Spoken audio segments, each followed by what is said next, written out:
Praise the lord. మన ప్రభువైన యేసుక్రీస్తు పరిశుద్ధ నామంలో దేవుని ప్రియులైన మీ అందరికీ వందనాలు తెలియజేస్తున్నాను.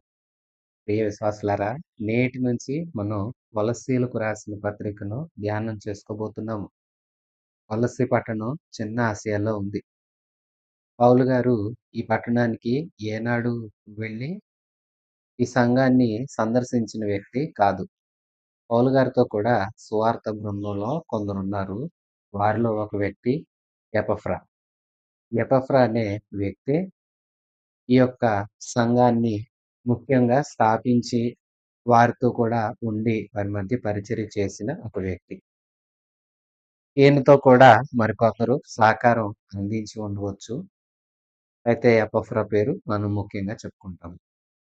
ఇలాగూ ప్రారంభించబడిన ఈ సంఘం, ఈ కొలస్సీ అనే ప్రాంతంలో ఉన్న ఈ సంఘంలో దేవుని సువార్తకు ప్రతిస్పందన వచ్చింది. సంఘం కూడా ఏర్పాటైంది. అయితే మిగతా సంఘాల్లో జరుగుతున్నట్లుగానే ఈ ప్రాంతంలో కూడా కేవలం క్రీస్తే రక్షకుడు కాదు, దేవదూతల్ని కూడా ఆరాధించాలి. దేవుడొక్కడే మధ్యవర్తి, యేసుక్రీస్తు ఒక్కడే కాడు. ఇంకా దేవదూతలు ఉన్నారు, వారిని కూడా మనం ఆరాధించాలి. యోగాసనాలు వేయాలి, ధ్యానం చేయాలి. ఇలాగూ సువార్తకు ఎన్నో చేరుస్తూ వస్తున్నారు అనేకులు. అలాంటి దుర్బోధలన్నీ ఎపఫ్రా వలన నిర్బంధంలో, అంటే రోమ అధిపతుల యొక్క నిర్బంధంలో చెరసాల్లో ఉన్న పౌలు గారికి ఈ సమాచారాన్నంతా ఎపఫ్రా అందించాడు. అయ్యా, కొలస్సులో కూడా రక్షించబడ్డ వారు ఉన్నారు. అయితే అక్కడ కాస్తంత ఈ మధ్య ఇలాంటి బోధలు వినబడుతున్నాయి అన్న సమాచారాలు ఎప్పుడైతే తెలియచేశారో, పౌలు గారు ఆ యొక్క ప్రాంతంలో ఉన్న విశ్వాసులకి, నా ప్రియ సహోదరులారా, విశ్వాసులారా, అన్నింటికి కర్త, అన్నింటికి ఆది సంభూతుడు, అందరికన్నా పైవాడు, ముందున్నవాడు క్రీస్తే. క్రీస్తుకే సమస్త ఆధిపత్యం ఉంది. ఎవరైనా యేసు ద్వారానే రక్షించబడతారు. వేరొక మార్గం లేదు. స్వార్థను కల్తీ చేయకండి, కల్తీ బాటలో మీరు నడవకండి అని తెలియచేస్తూ ఈ యొక్క లేఖ రాయటం మొదలుపెట్టారు. ఈ యొక్క పుస్తకం యొక్క రచయిత పౌలు గారు. రాసిన కాలం సుమారు క్రీస్తు శకం 60-62 మధ్యలో ఆయన చెరసాల్లో ఉన్న సందర్భంలో రాసిన పత్రిక. చెరపత్రికల్లో ఇది మూడవది. ఎఫెసీ, ఫిలిప్పీ, కొలస్సీ, ఆ తర్వాత ఫిలెమోను కూడా ఆయన చెరసాల్లో ఉండే రాశారు. ఈ యొక్క పత్రికను ఎపఫ్రాకు ఇచ్చి కొలస్సీ పట్టణానికి పంపించారు. ఆ ప్రాంతంలో ఉన్న విశ్వాసులు దీన్ని తెలుసుకోవాలని, విషయాలన్నింటినీ గ్రహించి దైవ జ్ఞానం పొందుకొని అందరూ క్రీస్తులోనికి రావాలి అనే ముఖ్య ఉద్దేశంతో ఈ యొక్క పత్రికను రాయటం జరిగింది. ఈ పత్రికలో 4 అధ్యాయాలుంటాయి. 95 వచనాలుంటాయి. ఈ పత్రికకు కొన్ని ముఖ్య వచనాలు కూడా ఉన్నాయి. కొలస్సీ పత్రిక 2వ అధ్యాయం 9, 10 వచనాలు.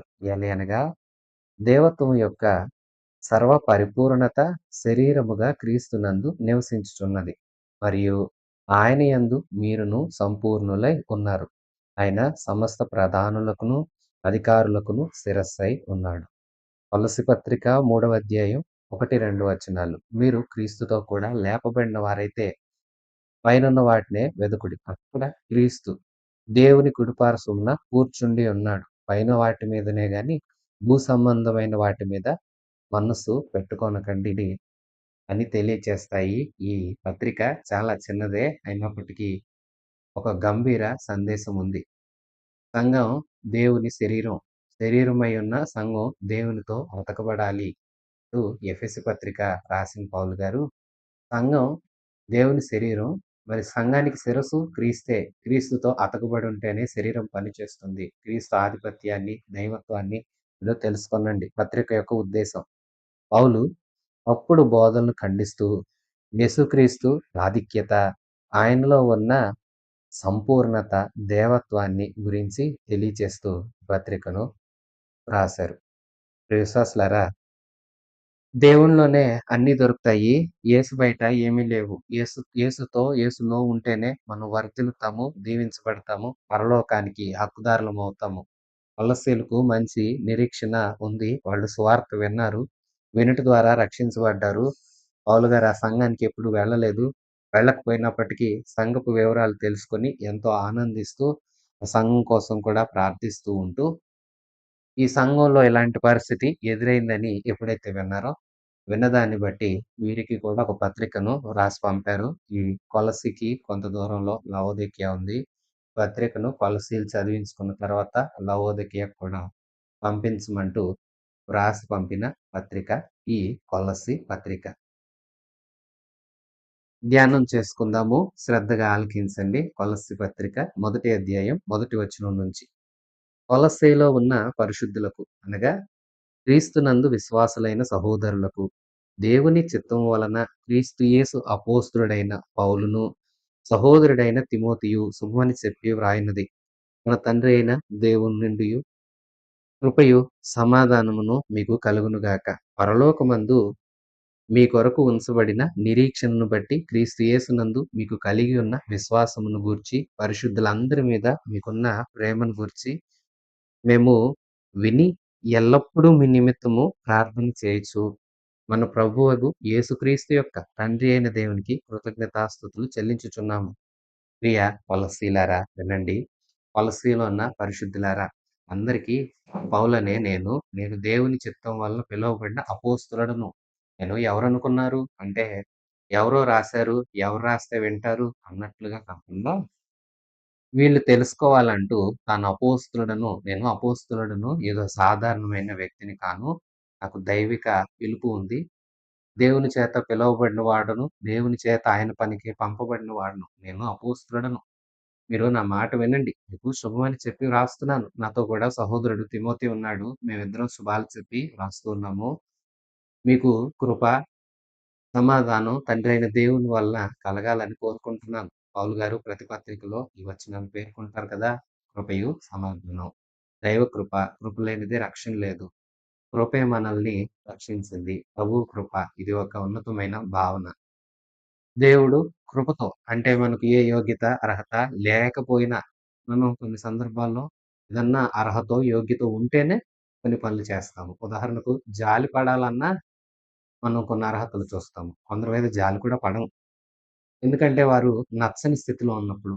అంటే ప్రభు కృప ఇలాంటి స్థితి, స్థాయి ఏమీ చూడకుండా మనల్ని యోగ్యులం కానప్పటికీ ఆకర్షించి ప్రేమతో రక్షించగలిచిందే ఆ కృప. ఆ కృప ద్వారా మీరు తండ్రితో మాట్లాడుకుని, తండ్రి దగ్గరకు వచ్చి తండ్రితో కూడా ఉండే భాగ్యాన్ని పొందుకుంటున్నాను. ఈ సమాధానం మీకు ఎప్పుడు కలగాలని కోరుకుంటున్నాను అంటాడు. ప్రతి సంఘానికి పౌలు గారు రాసిన లేఖలో ఈ మాట ప్రయోగిస్తారు. నేను మీ గురించి, మీకున్న మంచి లక్షణాలను గురించి విన్నాను. మీకు పరలోకమందు మంచి నిరీక్షణుంది. క్రీస్తు యేసునందు మీకు విశ్వాసముంది. పరిశుద్ధుల పట్ల మీకు ప్రేముంది. ఇవన్నీ మేము విన్నాము. విని ఎల్లప్పుడూ ప్రార్థన చేస్తూ ప్రభువైన యేసుక్రీస్తు యొక్క తండ్రి అయిన దేవునికి అయ్యా! కొలస్సీలు ఇలాంటి మంచి అనుభవాలతో ఉన్నారు. ఆ కొలస్సీ పట్టణంలో ఉన్న వారందరిని దీవించినైనా పరిశుద్ధులందరినీ జ్ఞాపకం చేసుకోనండి అంటూ మేము మీకోసం ప్రార్థన చేస్తున్నాము. కృతజ్ఞతాస్తుతులు కూడా చెల్లిస్తూ ఉన్నాం. 5వ వచనం. మీ యొద్దకు వచ్చిన సువార్త సత్యమును గురించిన బోధ వలన ఆ నిరీక్షణను గూర్చి మీరింతకు ముందు వింటిరి. ఈ సువార్త సర్వలోకములో ఫలించుచు, వ్యాపించుచున్నట్లుగా మీరు దేవుని కృపను గురించి విని, సత్యముగా గ్రహించి, నాటి నుండి మీలో సైతము ఫలించుచు, వ్యాపించుచున్నది. ఎపఫ్రా అను మా ప్రియుడైన తోడి దాసుని వలన మీరు ఈ సంగతులు నేర్చుకొంటిరి. అతడు మా విషయంలో నమ్మకమైన క్రీస్తు పరిచారకుడు. అతడు ఆత్మ అందలి మీ ప్రేమను మాకు తెలిపినవాడు. అందుచేత ఈ సంగతి విని నాట నుంచి మేమును మీ నిమిత్తము ప్రార్థన చేయుట మానక, మీరు సంపూర్ణ జ్ఞానము, ఆత్మ సంబంధమైన వివేకం గలవారును, ఆయన చిత్తమును పరిపూర్ణముగా గ్రహించువారునై ప్రతి సత్కార్యములో సఫలులగుచు, దేవుని విషయమైన జ్ఞానమందు అభివృద్ధి పొందుచు, అన్ని విషయములలో ప్రభువును సంతోషపెట్టునట్లు, ఆయనకు తగినట్లుగా నడుచుకొనవలెనని, ఆనందముతో కూడిన పూర్ణమైన ఓర్పును, దీర్ఘశాంతమును కనపరచునట్లు, ఆయన మహిమ శక్తిని బట్టి సంపూర్ణ బలముతో బలపరచబడవలెనని, తేజోవాసులైన పరిశుద్ధుల స్వాస్థ్యములో పాలివారగుటకు మనల్ని పాత్రులుగా చేసిన తండ్రికి మీరు కృతజ్ఞతాస్తుతులు చెల్లించాలని దేవుని బతిమాలుచున్నాను. ప్రియ విశ్వాసులారా, మీ గురించి నేను విన్నాను. మీరు మంచిగా ఉన్నారని, మీలో కూడా సర్వలోకంలో ఏదైతే సువార్త ఇప్పుడు విస్తరిస్తూ ఉందో, ఆ సువార్త సత్యాన్ని మీరు అంగీకరించి, సువార్త యందు ఎవరి గురించి చెప్తున్నారు సువార్త? యేసయ్య గురించి. యేసయ్యని గురించి చెప్పే వార్త. యేసు మన కోసం ముగించాడు. అంటే ఒక పని చేశాడు. ఏంటా పని? తన ప్రాణాన్ని పెట్టి, ఆయన రక్తం చిందించి, తద్వారా మనకు విమోచనాన్ని ప్రకటించాడే, ఆ విమోచనం ఆయన మరణించి తిరిగి లేచి మనకు ఈ భాగ్యాన్ని ప్రసాదించే ఆజ్ఞను దయచేసిన ఈ సమాచారాన్ని తెలియచేయడమే సువార్త అంటాము. సువార్తను మీరు విన్నారు. ఈ క్రీస్తు మీద మీకు నిరీక్షణ కలిగింది. అది సర్వలోకమందు వ్యాపిస్తూ ఉంది. అట్టిది మీలో కూడా వచ్చి మీరు కూడా దాని ద్వారా ఫలిస్తున్నారని, సువార్త మీలో కూడా వ్యాపిస్తూ ఉన్నదని మేము ఎపఫ్రా అనే మా తోడి దాసుని వలన విన్నాము. అతడు మంచి నమ్మకమైన పరిచారకుడు. ఆత్మనందు మీ ప్రేమను మాకు మీ సంగతులన్నింటినీ కూడా తెలియచేశాడు. ఆ సంగతి మేము ఎప్పుడైతే మీ సంగతులన్నీ విన్నామో అప్పటినుంచి కూడా మానక ప్రార్థన చేస్తున్నాము.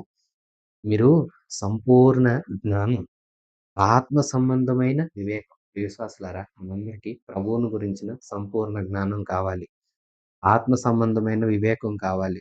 ఏది మంచి, ఏది చెడు, ఏది దైవ ప్రేరణ, ఏది దుష్ట ప్రేరణ అనేవి మనం గమనించుకోగలగాలి. అంతేకాదు ఆయన చిత్తమును గ్రహించిన వారై ఉండాలి. ఈ సత్కార్యంలో సఫలులవ్వాలి. చూసారా ఎన్ని విషయాలు చెప్తున్నారో. మీరు దేవుని చిత్తాన్ని తెలుసుకున్న వారుగా ఉండాలి. మీరు అన్ని కార్యాలలో వృద్ధి చెందాలి. దేవుని విషయమైన జ్ఞానమందు అభివృద్ధి చెందాలి. అన్ని విషయాల్లో ప్రభువుని మీరు సంతోషపెట్టాలి. మీరు ఆయనకు తగినట్లుగా అంటే యేసయ్యకు ఇష్టమైనట్లుగా, యేసయ్యకు నచ్చేలాగా నడుచుకోవాలని, ఆనందంతో కూడిన పూర్ణమైన ఓర్పు, దీర్ఘశాంతం మీరు కనపరచాలని, ఆయన మహిమ శక్తిని బట్టి సంపూర్ణ బలంతో మీరు బలపరచబడాలని, తేజోవాసులైన పరిశుద్ధుల కోసం ఏ స్వాస్థ్యమైతే దేవుడు ఏర్పాటు చేశాడో, ఆ స్వాస్థ్యంలో మీరు కూడా పాలివారవ్వాలని మనల్ని పాత్రులుగా చేసిన తండ్రికి మీరు కృతజ్ఞతా హృదయులై ఉండాలి. అంటే మీకిటి కృపనిచ్చి, మిమ్మల్ని రక్షించి, రక్షించుట ద్వారా మహిమ స్వాస్థ్యాన్ని దయచేయబోతున్న తండ్రికి మీరెప్పుడు కృతజ్ఞతాస్తుతులు చెల్లిస్తూ, దేవునిలో బలపడుతూ, దేవునిలో అభివృద్ధి పొందుతూ, విశ్వాసంలో, ప్రేమలో, నిరీక్షణలో ఎదుగుచూ, దేవుని జ్ఞానాన్ని పొందుకొని, ఆత్మల వివేకం గలవారై ఇలాగూ అన్ని విషయాల్లో మీరు దేవుణ్ణి సంతోషపెట్టాలని మీకోసం కోరుకుంటూ, ప్రార్థన చేస్తూ, దేవుణ్ణి నేను కూడా బతిమాలుచున్నాను. మీరు కొలసీలారా గమనించండి. సరే ప్రియ విశ్వాసులారా మీరు గమనించండి. కొలసీలే కాదు, ఇది నాటి కొలస్సీలకు మాత్రమే ఉపయోగపడిన పత్రిక అనుకున్నారు. మీరు అలాగ అనుకోకండి. నేడు మనకు కూడా ఇది ఎంతో అవసరం. ఇందులో మనం నేర్చుకోవాల్సిన సత్యాలు ఎన్నో ఉన్నాయి. మన జీవితాలకు అనుసరించుకోవాల్సిన మాటలు, విలువైన మాటలు ఈ పత్రిక మనకు కూడా ఎంతో ఉపయోగకరం. ఎందుకంటే మనం కూడా జ్ఞానం గలవారంగా ఉండాలి. మనకు ఆత్మ సంబంధమైన వివేకం ఉండాలి. ఈ కార్యంలో సఫలం అవ్వాలి. విఫలమైపోకూడదు. దేవుని పేరట చేస్తున్నాము. దేవుని నామానికి ఘనత వచ్చేలాగా మనం కూడా విజయం పొందుకోవాలి. బలంతో నిండుకున్న వారమై ఉండాలి. సువార్త మనలో కూడా వ్యాపించాలి. మన ద్వారా కూడా విస్తరించాలి. మనం కూడా ఫలించాలి. ఇవన్నీ మనకు కావాలి. అలాగని వలసిలారా మీరెన్ని విషయాలు వృద్ధి పొందాలని మీకోసం నేను ప్రార్థన చేస్తున్నాను. దేవుణ్ణి బతిమాలుతున్నాను అంటున్నాడు పౌలు 13వ వచనం నుంచి. ఆయన మనలను అంధకార సంబంధమైన అధికారంలో నుండి విడుదల చేసి, తాను ప్రేమించిన తన కుమారుని యొక్క రాజ్య నివాసులుగా చేసెను. ఆ కుమారుని యందు మనకు విమోచనము అనగా పాప క్షమాపణ కలుగుచున్నది. ఆయన అదృశ్య దేవుని స్వరూపి అయి సర్వ సృష్టికి ఆది సంభూతుడై ఉన్నాడు. ఏలయనగా ఆకాశమందున్నవియు, భూమి యందున్నవియు, దృశ్యమైనవి గాని, అదృశ్యమైనవి గాని అవి సింహాసనములైనను, ప్రభుత్వములైనను, ప్రధానులైనను, అధికారులైనను సర్వమును ఆయన యందు సృజింపబడెను. సర్వమును ఆయన ద్వారాను, ఆయన బట్టియు సృజించబడెను. ఆయన అన్నిటికంటే ముందుగా ఉన్నవాడు. ఆయనే సమస్తమునకు ఆధారభూతుడు. ప్రియ కొలసీలారా, మీరు తెలుసుకొనండి. మనం దేవునికి కృతజ్ఞతాస్తుతులు చెల్లించాలి. మీరు కృతజ్ఞత హృదయం గలవారై ఉండాలి. అన్ని విషయాల్లో వృద్ధి పొందాలి. ఇలా చెప్తూ మీరలా ఉండాలని కోరుకుంటూ మిమ్మల్ని ఉండమని చెప్తున్నాను. నేను మీకోసం ప్రార్థన కూడా చేస్తున్నాను. ఆయన మనల్ని అంధకార సంబంధమైన అధికారంలో నుంచి విడిపించాడు. మన మీద పాపపు ప్రభుత్వం ఏలుబడి చేస్తూ ఉంది. రోమపత్రికలో కూడా మనం చూస్తాము. పాపపు అధికారానికి మనం దాసులమైపోయాం. ఎందుకంటే మొదటి మనిషి ఆదాము. ఆదాము అవిధేయత పాపాన్ని తీసుకొని వచ్చింది. ఆజ్ఞ అతిక్రమం పాపం. ఆదాము అతిక్రమించాడు. పాపపు స్వభావంతోనే భూమి మీద ఉన్న మనుషులందరూ సృష్టించబడుతున్నారు. భూమి మీదకు వస్తూ ఉన్నారు. ప్రతి మనిషి హృదయంలోనూ పాపం ఉంది. ఎవరు నేర్పించాల్సిన అవసరం లేదు. అబద్ధాలు గాని, మోసపూరితమైన ఆలోచనలు గాని, వక్రమైన తలంపులు గాని ఇవేవి ఏ మనిషికి మరో మనిషి ఇలాగ చెయ్యి నేర్పించాల్సిన అవసరం లేదు. స్వతహాగా మనిషిలో ఉంటుంది. ఇలా ఉంటున్న ఈ స్వభావాలు, ఈ అధికారాన్ని ఇదంతా పాపపు అధికారం. ఈ అధికారాన్నంతటి నుంచి మనల్ని విడిపించాలని ఇది అంధకార సంబంధమైనది. ఇది చీకటి శక్తి మన మీద ఏలుబడి చేస్తున్నది. పాపపు అధికారం. అది సాతాను యొక్క అధికారం. ఈ అధికారం నుంచి మనల్ని ఆయన విడుదల చేశాడు. ఎలాగంటే తాను ప్రేమించిన తన కుమారుని యొక్క రాజ్య నివాసులుగా మనల్ని చేశాడు తండ్రి. తన కుమారునికి దేవుడు ఏ రాజ్యమైతే ఏర్పాటు చేశాడో ఆ రాజ్యపు నివాసులుగా మనం ఉండాలని మనల్ని ఆ చీకటి లోకపు నుంచి, పాపపు లోకం నుంచి, ఆ పాపం నుంచి, శాపం నుంచి విడుదల చేశాడు. తన కుమారుని యందు మనకి విమోచన కలిగింది. ఎలాగంటారా? పాప క్షమాపణ ద్వారా. యేసులోనికి ఎవరైనా రావచ్చు. వచ్చిన వారు ఎవరైనా, ప్రభు నేను పాపిని. ఇదిగో నేను ఇలాగ బ్రతికాను నాయనా. ఇక మీదట అలాగు జీవించను. నా పూర్ణ హృదయంతో నేను ఒప్పుకుంటున్నాను. విడిచిపెడుతున్నాను. ఇక మీదట ఇవెన్నటికి జరిగించను. ఇక నుంచి నేను ఏ తప్పిదం చేయకుండా నన్ను నీ బిడ్డగా స్వీకరించు.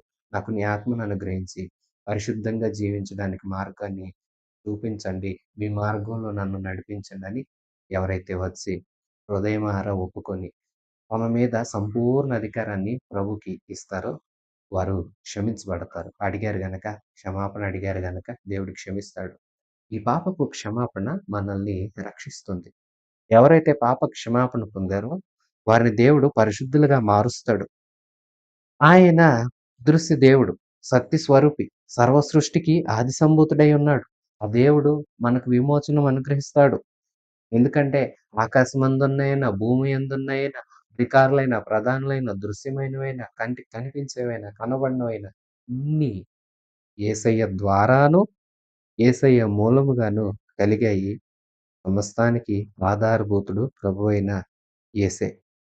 ఈ యేసుక్రీస్తు ప్రభువు గొప్ప దేవుడు. అన్నింటికి ఆధారభూతుడై ఉన్నాడు. అందుకే ఆయన దగ్గరికి రావాలి. ఇది తండ్రి సంకల్పం. తండ్రి తన కుమారుని ద్వారా ఇదంతా చేయాలని ఆశపడ్డాడు. కుమారుడైన యేసు ద్వారానే ఇవన్నీ జరుగుతాయి. కుమారుడైన యేసు చేతిలోనే అధికారాలున్నాయి. కుమారుడైన యేసే సమస్తానికి ఆది సంభూతుడు. కుమారుడైన యేసే సర్వ సృష్టికి పాప విమోచకుడు. పాపాన్నుంచి విడిపించే ఏకైక మార్గం యేసే. నిన్ను దేని నుంచైనా ఏ మనిషి అయినా విడిపించగలడు గానీ, నిన్ను పాపం నుంచి విడిపించగలవాడు కేవలము ఒక్కడే. ఆయనే ప్రభువైన యేసుక్రీస్తు. నీవు ఏ స్థితి నందున్నా ఆ స్థితిలో నిన్ను అంగీకరించగలవాడు. నీవొక్కసారి అడిగితే చాలు, ఒప్పుకుంటే చాలు. ఒప్పుకున్న దాన్ని విడిచిపెడితే చాలు. మరలా ఆ పాపం చేయకుండా ప్రభు కోసం జీవించే నిలకడైన తీర్మానంతో నీవు ఉంటే చాలు. నిన్ను ఆయన తన బిడ్డగా స్వీకరిస్తాడు. ఎందుకంటే అన్నింటికి ఆది సంభూతుడు. ఒకప్పుడు మన స్థితి ఏంటి? పాపపు స్థితి. పాపపు స్థితిలో నుంచి మనల్ని విడిపించాడు. ఆయన రక్తము ద్వారా మనం కడగబడ్డాము. పాప క్షమాపణ ద్వారా ఆయన రక్తం చేత శుద్ధి చేశాడు. నువ్వేమో క్షమించయ్యా అని అడిగావు. యేసయ్య తన రక్తంతో మనల్ని శుద్ధి చేసి, మన పాపాలను క్షమించి, పరిశుద్ధులుగా మార్చి, తన రాజ్యానికి వారసత్వాన్ని ఇస్తున్నాడు. అన్నింటికి ఆది సంభూతుడే. మీరు లోక సంబంధమైన పాఠాల వెనకాల పరిగెట్టొద్దు. ఎవరినో ఆశ్రయించొద్దు. అన్నింటికి యేసే కారకుడు అంటూ ఎన్నో మంచి విషయాలు చెప్తూ ఉన్నారు. 18వ వచనం నుంచి. సంఘము సంఘము అను శరీరమునకు ఆయనే శిరస్సు.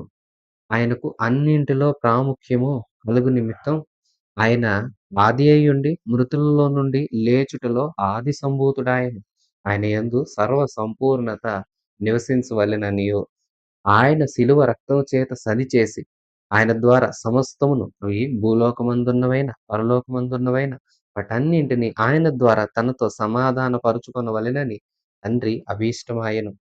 మరియు గత కాలమందు దేవునికి దూరస్థులమును మీ దుష్క్రియల వలన మీ మనస్సులో విరోధ భావం గలవారు అయి ఉండిన మిమ్మును కూడా తన సన్నిధిని పరిశుద్ధులుగాను, నిర్దోషులుగాను, నిరపరాధులుగాను నిలవబెట్టుటకు ఆయన మాంసయుక్తమైన దేహమందు మరణము వలన ఇప్పుడు మిమ్మును సమాధానపరచెను. పునాది మీద కట్టబడిన వారై స్థిరముగా ఉండి, మీరు విన్నట్టియు, ఆకాశము క్రింద ఉన్న సమస్త సృష్టికి ప్రకటింపబడినట్టియు ఈ సువార్త వలన కలుగు నిరీక్షణ నుండి తొలగిపోక, విశ్వాసమందు నిలిచి ఉండిన యెడల అది మీకు కలుగును. పౌలును నేను ఆ సువార్తకు పరిచారకుడినైతిని. ఇంకా చెప్తున్నారు. ఎన్ని అధికారాలు, హక్కులు ఉన్నాను తండ్రి ఆయన కుమారుడైన యేసుక్రీస్తు ద్వారా ఒక ఉన్నతమైన ఉద్దేశాన్ని కలిగి ఉన్నారు. ఏంటా ఉద్దేశం అంటే యేసుక్రీస్తు యొక్క మరణం, శిలువ మరణం ద్వారా సర్వలోకానికి పాప క్షమాపణ, సర్వలోక పాప విమోచనానికి ఒక దారి. పాపం నుండి విమోచించబడి పవిత్రులుగా మారి దేవునితో కూడా సమాధాన పడడానికి ఒక మార్గంగా ఏర్పాటు చేయబడిన వాడు యేసుక్రీస్తే. ఈ యేసుక్రీస్తు ద్వారానే మీరు కూడా రక్షించబడ్డారు.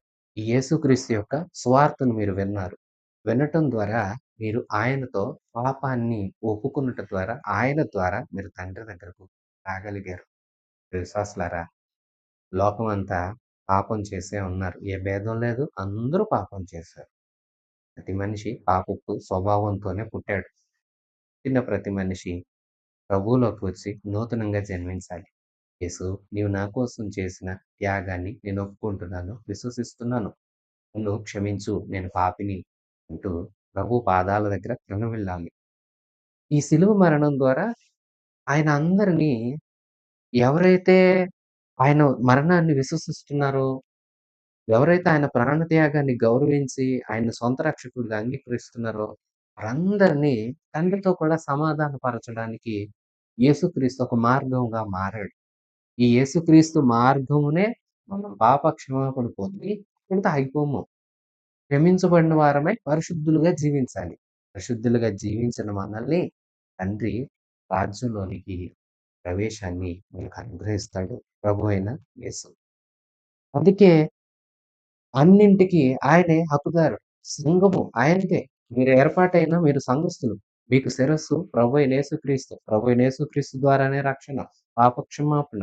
ప్రభువైన యేసుక్రీస్తు ద్వారానే పరిశుద్ధ జీవితం. ప్రభువైన యేసుక్రీస్తు ద్వారానే ఈ జీవం. మీకివేవి కావాలన్నా మీరు ప్రభువుని విడిచిపెట్టొద్దు. ప్రభువుకి మీరు ప్రభుతో కూడా మంచి సంబంధాన్ని గలవారై ఉండండి. అందుకే చెప్తున్నారు. పునాది మీద కట్టబడినట్లుగా స్థిరంగా ఉండండి. ఏ సువార్త అయితే మీరు ఆకాశం క్రింద ఉండి సమస్త సృష్టికి ప్రకటించబడుతున్న ఏ సువార్త అయితే మీరు విన్నారో, ఆ సువార్త నుండి ఆ సువార్త ద్వారా మీకు ఏ నిరీక్షణ కలిగిందో, ఆ నిరీక్షణ నుండి తొలగిపోద్దు. ఇంతకు సంగతేంటి? కొలస్సీల్లో దుర్బోధలొచ్చాయి అన్నాం కదా! దుర్బోధలు విని కొందరు మనసులు పాడైపోతున్నాయి. పాడైపోతే వారు దేవునికి దూరమైపోతారు కదా! మీరు సువార్తను మతాలతో అన్ని మతాలు ఒకటేనండి. మతాలన్నిట్లో మంచివి తీసుకోవాలి. తప్పేముందండి? అంటూ రకరకాల బోధనలు తీసుకొస్తారు. ఈవేళ కూడా ఉన్నాయి. అప్పుడు కూడా ఉన్నాయి.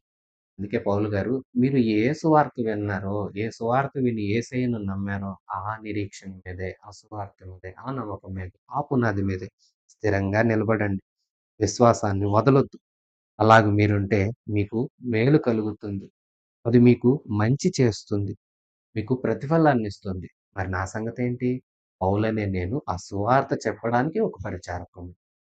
మీరేమో సువార్త విన్న విశ్వాసులు. విని సంఘంలో దేవునితో కూడా దేవుడిని ఆరాధిస్తూ, దేవునితో మాట్లాడుతూ, దేవుని ద్వారా మేలులు పొందుకున్న విశ్వాసులు మీరైతే, ఇలాగ సంఘాలకు లేక భూమి మీదున్న ఇంకా అనేకులైన మనుషులకు సువార్త చెప్పడానికి ఒక పరిచారకుడిగా నేను ఉన్నాను. 24 వచనం.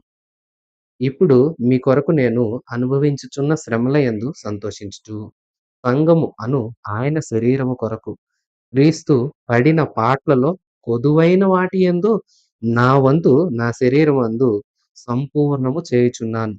దేవుని వాక్యమును అనగా యుగములలోను, తరములలోను మరుగు చేయబడి ఉన్న మర్మమును సంపూర్ణముగా ప్రకటించుటకు మీ నిమిత్తము నాకు అప్పగించబడిన దేవుని ఏర్పాటు ప్రకారం నేను ఆ సంఘమునకు పరిచారకుడినైతిని.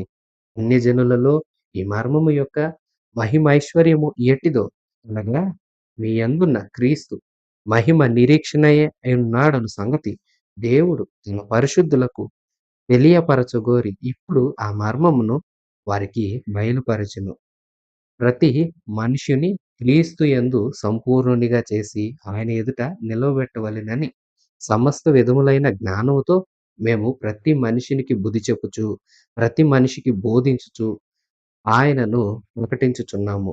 ఇందు నిమిత్తము నాలో బలముగా కార్యసిద్ధి కలగజేయు ఆయన క్రియాశక్తిని బట్టి నేను పోరాడుచు, ప్రయాసపడుచు ఉన్నాను. నేనెవరంటారా? మీకు లేఖ రాస్తున్న నేను పౌలుని. ఈ పౌలనే నేను యేసయ్య సువార్తకు పరిచారకుడిని. అంతేకాదు క్రీస్తు మన కోసం ఎన్నో శ్రమలు పడ్డాడు. ఆయన మిగిల్చిన కొన్ని శ్రమలున్నాయే, అవి నేను కూడా పొంది, నా శ్రమల ద్వారా సువార్త మరికొంత విస్తరింప చేయాలని, ఇటు సువార్తకు, ఇటు ఆయన సంఘానికి ఒక పరిచారకుడిగా ఉన్నాను. సువార్తకు పరిచారకుడిని. సువార్త యేసు. యేసు యొక్క వార్త. యేసు మన కోసం చేసిన త్యాగం. త్యాగాన్ని గురించి తెలియచేసే సమాచారం.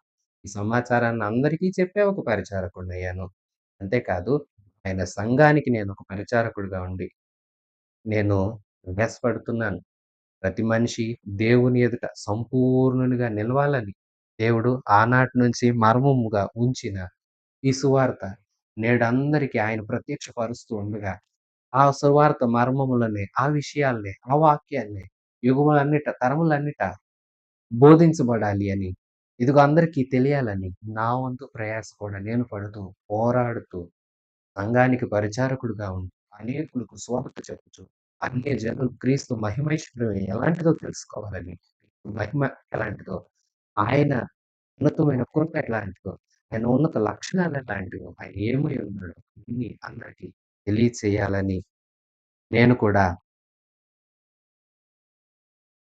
నాలో కూడా బలముగా కార్యసిద్ధి కలగచేసిన ఆయన క్రియాశక్తిని బట్టి పోరాడుతూ, ప్రయాసపడుతూ ముందుకు సాగుచున్నాను. ప్రియ విశ్వాసులారా, పౌలు గారిని చూడండి. ఎంతో ప్రయాసపడ్డారు సంఘం కోసం. మునుపు నా సంఘమును హింసించిన వ్యక్తి ఈ పౌలు. కానీ ఎప్పుడైతే దేవుని దర్శనాన్ని పొందుకొని, దేవుని చేత ఎప్పుడైతే అభయం తీసుకున్నాడో, దేవుని చేత అయ్యా! నీవు నా పని చేయాలి. నేను నిన్ను నా పని కోసం నియమించుకున్నాను అని ఎప్పుడైతే దేవుని ద్వారా ఆ మాట విన్నాడో, నాటి నుంచి తన్ను తాను సంపూర్ణంగా యేసుక్రీస్తు ప్రభువుకి సమర్పించుకున్నాడు. ఎంతగా అంటే మరణం తప్ప ఏది క్రీస్తు ప్రేమ నుండి నన్ను వేరు చెయ్యదు. మరణం అయిపోయినా కూడా నేనిక్కడ కన్నులు మూస్తాను. అలాగని మరలా కన్నులు మూసి ఇక్కడే ఉండిపోతాననుకోవద్దు. ఇక్కడ చనిపోతే ప్రభువు దగ్గర కళ్ళు తెరుస్తాను అంటే నేను బ్రతికినా క్రీస్తే, చావైనా మేలే అంటూ తన్ను తాను సంపూర్ణంగా దేవునికి సమర్పించుకొని, తన వంతు తాను క్రీస్తు కోసం ప్రయాసపడుతూ, పోరాడుతూ, నలుదిశలా సువార్త విస్తరింప చేయాలని ఆయన ఎంతగానో ప్రయాసపడుతున్నారు. ఆ విషయాలే కొలసీలరా. నేను ఒక అపోస్తలుడనే. నేను సంఘం కోసం ఇదిగో ఇంతింత ప్రయాసపడుతున్నా. ప్రతి మనిషికి బుద్ధి చెప్పాలని, మేము ఎంతమందికి సువార్త చెప్పగలుగుతామో అంతమందికి చెప్పాలని మేము అంటే నాతో కూడా ఉన్న కొందరు మేమందరం కలిసి సువార్త కోసం ప్రయాసపడుతున్నాం. ఈ సువార్త చాలా గొప్పది. ఈ యేసుక్రీస్తు ప్రభు గొప్ప దేవుడు, శిరస్సై ఉన్నాడు. అన్నిటికి ఆది సంభూతుడు. ఉన్నవైన, రాబోయినవైన, అధికారులైన, సింహాసనాలైన, ప్రధానులైన, భూమి, పరలోకం సమస్తం ఆయన చేతిలోనే ఉంది. ఆయన అన్నింటికి శిరస్సై ఉన్నాడు. అన్నీ ఆయన మాట చేతే జరుగుతాయి. మీరు ఈయన్నే బలంగా పట్టుకోనండి. ఏ సువార్త విన్నారో, ఆ సువార్తలో మీకు ఏ క్రీస్తు ప్రకటించబడ్డాడో, ఆ క్రీస్తు పాదాలు బలంగా పట్టుకొని, ఆ పునాది మీద నిలబడండి. ఇంకా వేరే వాటికి తొలగిపోవద్దు. మీరు తొలగిపోవద్దు.